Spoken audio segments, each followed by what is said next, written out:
Okay, here's a simplified video of how to adapt the mount from the Canon V series TV zoom lenses. I'm cutting straight in rather than going through the undoing of the screws and taking this piece off.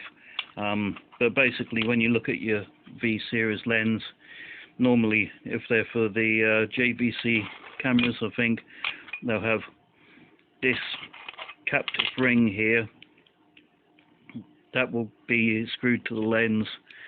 This ring screws to the camera, and inside you'll find a few various thickness shims used for fine focus adjustment, but we won't need them anymore. We also won't need the knurled ring, but you can maybe keep that for other jobs. There we go, on the dirt. Up.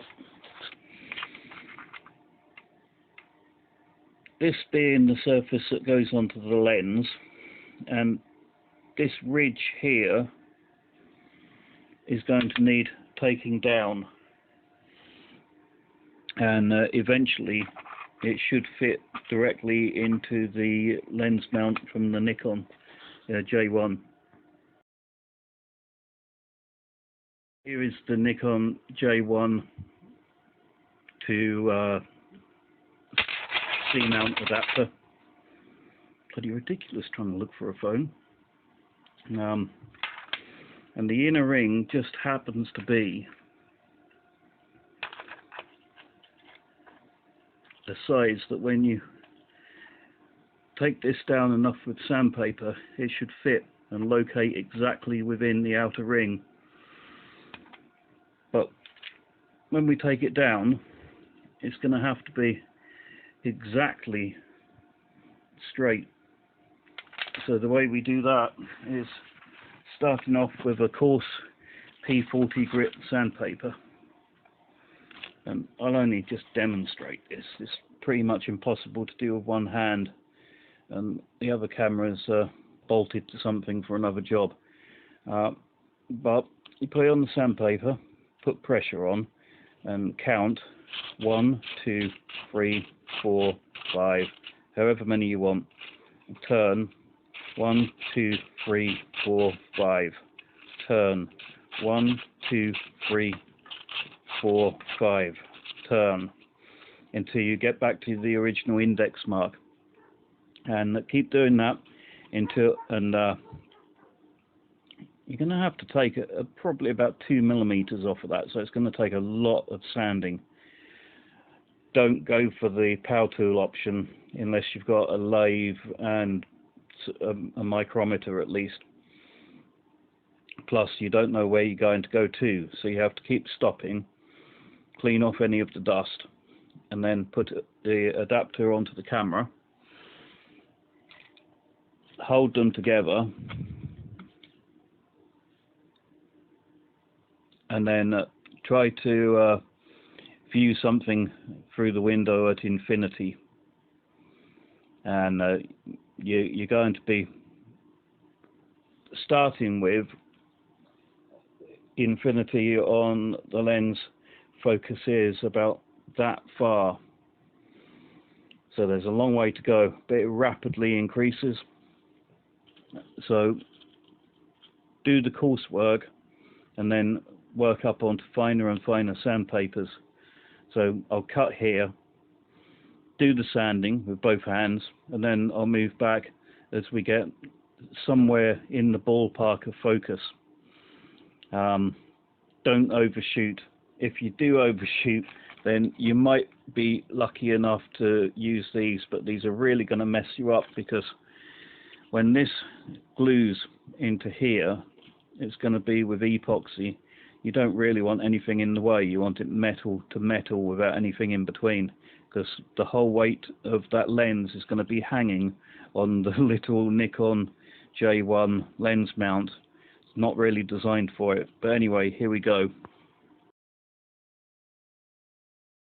Okay, well, I've done some rough strokes on there, on the coarsest paper. Not so many. It's now at 13 mil thickness, and now you can just now feel it's locating inside the ring. There's a long way to go yet, but I'm gonna sight it in and just see. Okay, so we're down on the rough paper to about 12.1 millimeters thickness. That's measured with one of these, a vernier gauge, cheap to get, and take the measurement to the nearest millimeter to the zero. But then if you look at these graduations, only 2 will ever line up between the top scale and the bottom scale. So if it's reading 12 here, and then for instance the 2.1 I think are lined up there on the bottom scale, so that makes it 12.21, very, very accurate. I don't know how, but it is anyway.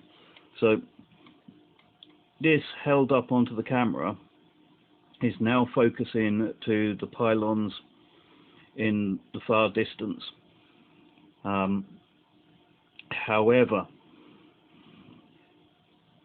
that's zoomed into 160mm on the lens. If you're looking at any stars or astral bodies, then you'll find that infinity is maybe a touch further away than that. So this is a good time to switch, and now very gently with this is P100. We have others, P80, it's not worth doing now. This stuff here is 1500, and this is for polishing, just to get a nice smooth finish on it.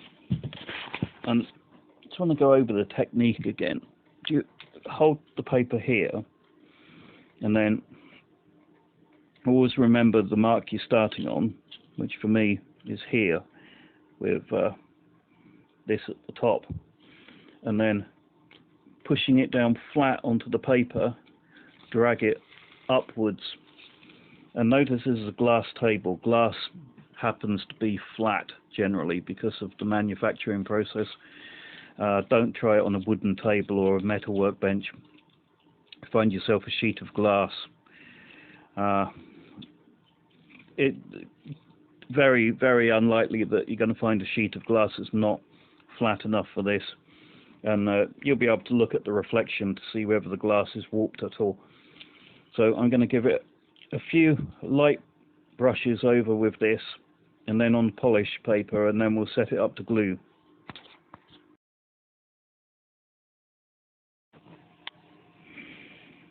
Okay, so it's as near as it needs to be.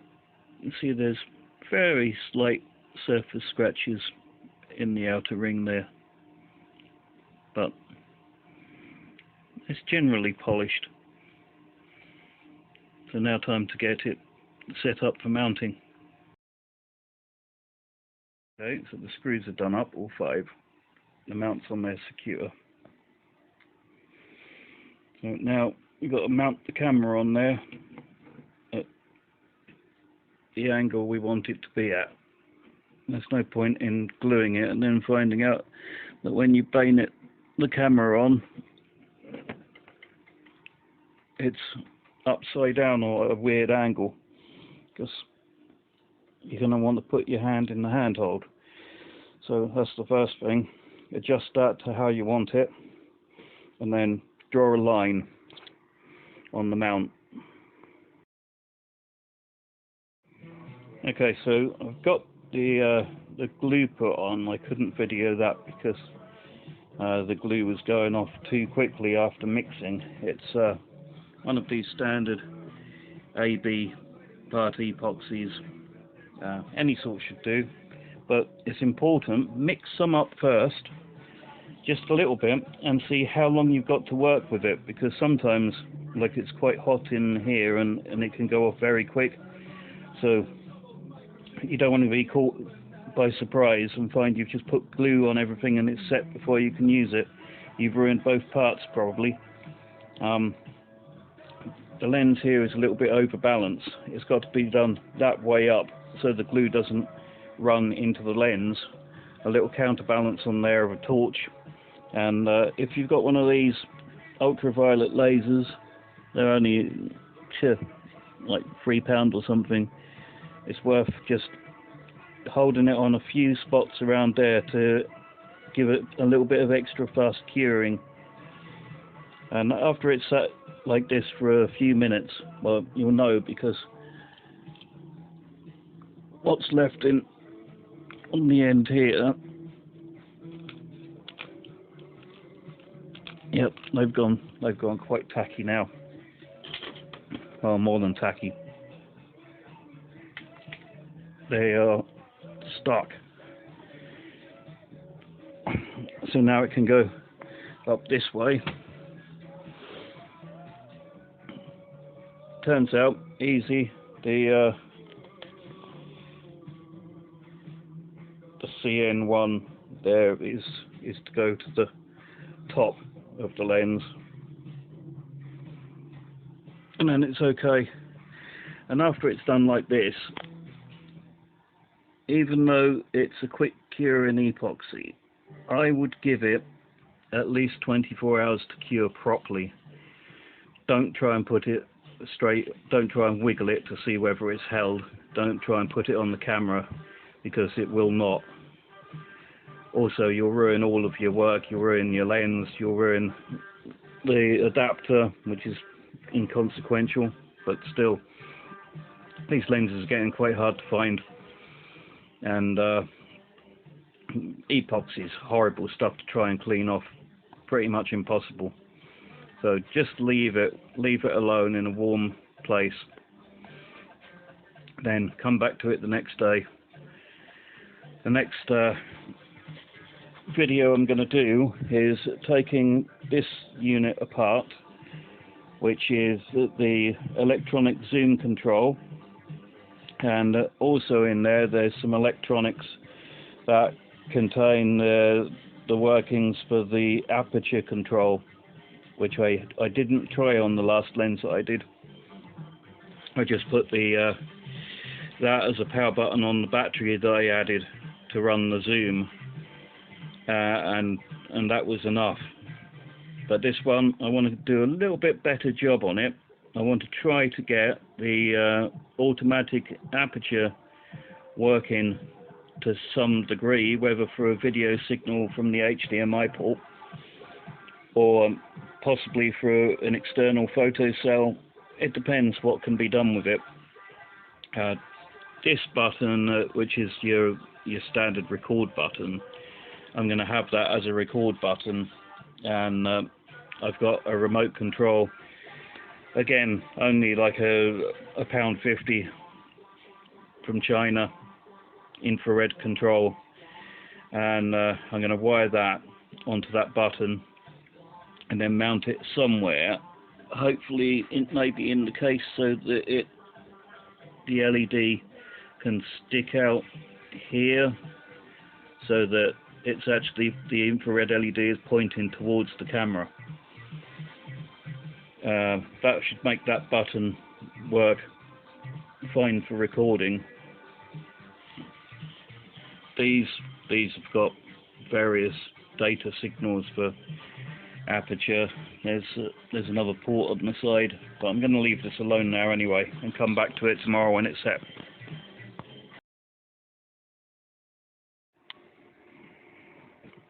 So here's the mount finished. A little bit of dust in there. But if you see the join there, there's just a little bit exuded there, just enough to see the shine.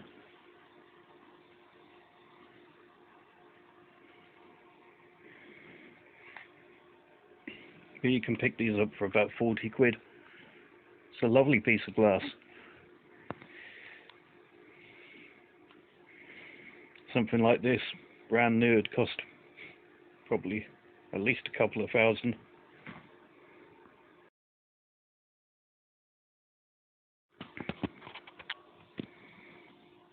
Okay, so just a first test on the camera. Try and get in as close to the viewfinder as I can.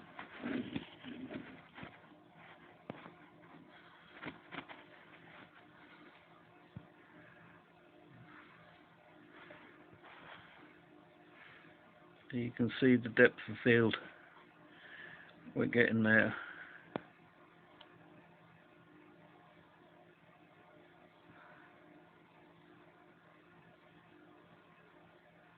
That's the background.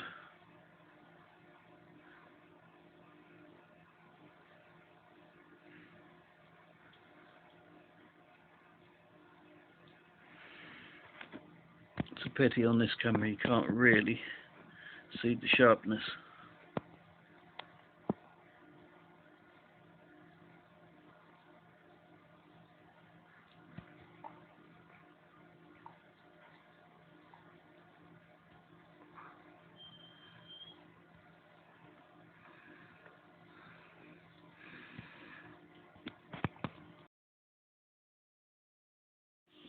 And here's the macro function.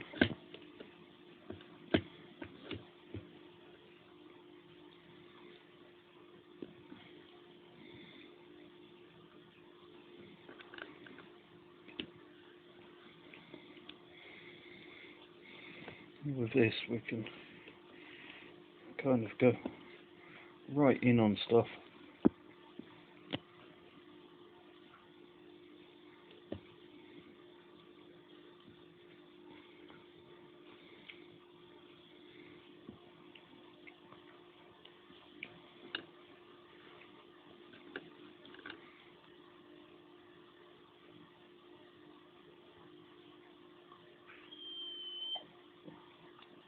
And there, you see,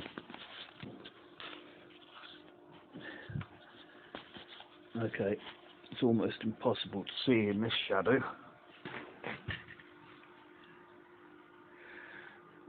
But this is the macro control down here. It normally stays at the bottom, and then you pull the lever out and then twist up, and then this becomes your fine focus on the macro, but you can still use the zoom and your standard focus, but mainly on the macro you focus using this one.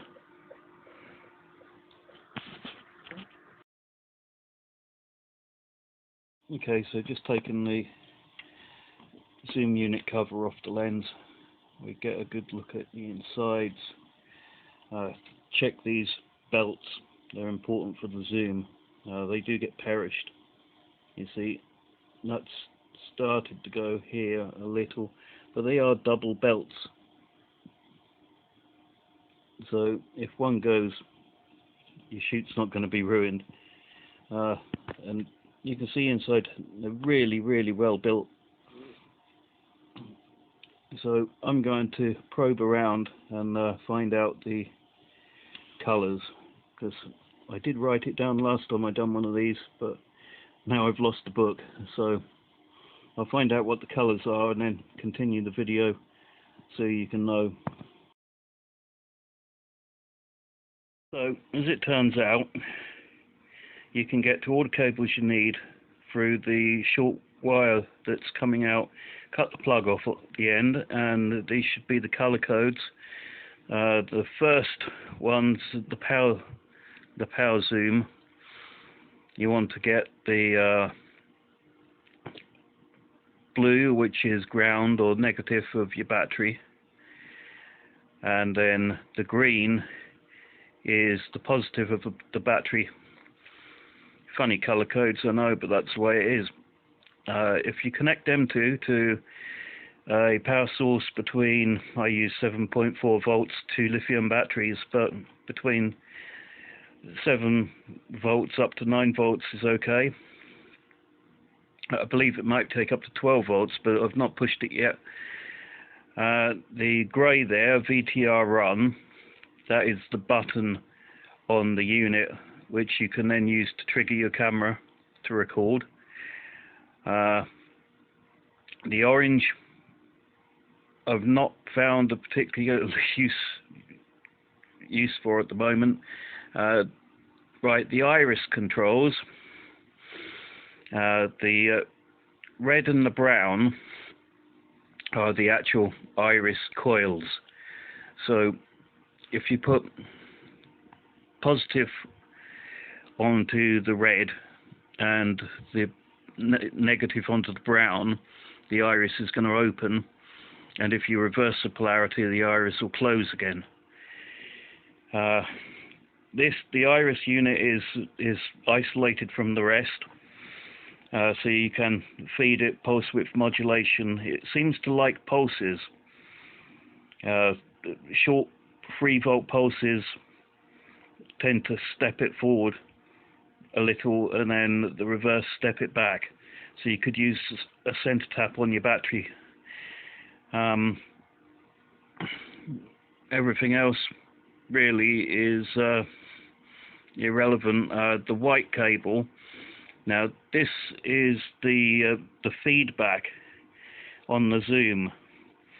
So you could take a output from this onto a meter or some such to tell you the position of the zoom externally, or you should, I haven't tried it, but you should be able to put a signal in between positive and negative rails that should be able to externally alter the zoom.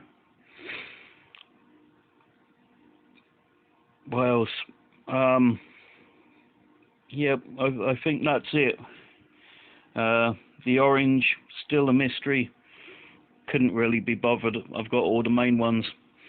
So if you want to screenshot that to refer to, that should be all the information you need.